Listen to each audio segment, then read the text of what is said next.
much the entire Western world has ground to a halt in response to this pandemic, but one country has decided not to follow their lead. Sweden never closed primary schools. Restaurants and shops have stayed open. Large gatherings have been halted, and the vulnerable have been encouraged to stay home. But Sweden has never locked down. They never embraced the Chinese model of unprecedented society-wide repression. So how exactly has that worked for them, and what can we learn, if anything? Joel Hayes is professor in the Department of Pharmaceutical Economics and Policy at the University of Southern California, the Noble USC. He joins us. Professor, thanks so much for coming on. So what do you think the lessons, if any, for us from Sweden are? Well, I think the lessons are pretty clear.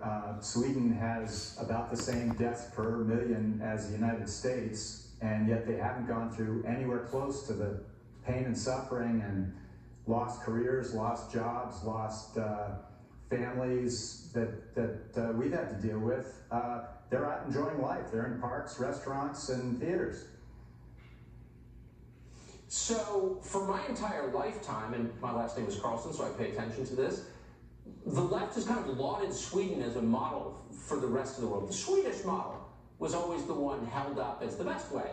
In the last month, I've heard more people attack Sweden maybe than ever before. Why the anger?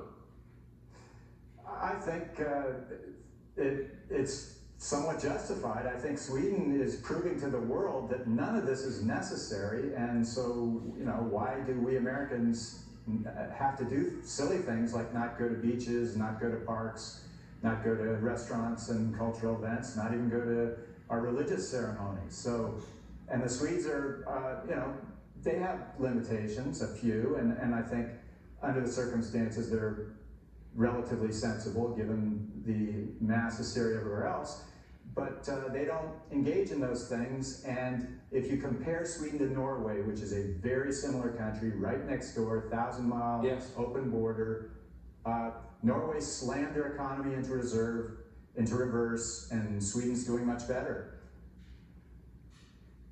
How is the death rate between the two countries? Markedly different? Well, that's kind of interesting. Okay, so Sweden has a death rate that is the same as ours. And keep in mind, we've had to go through a lot of shutdowns, and we are about the same as Sweden.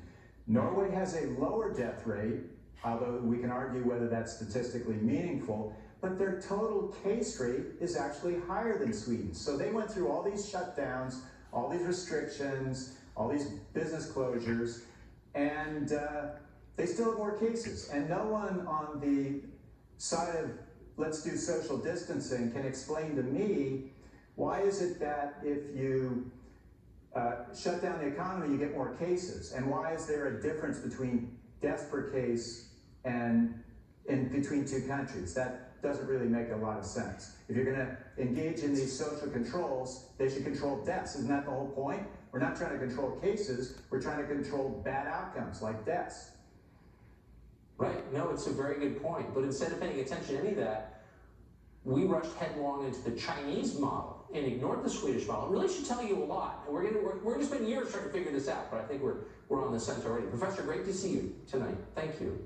Thank you, Tucker.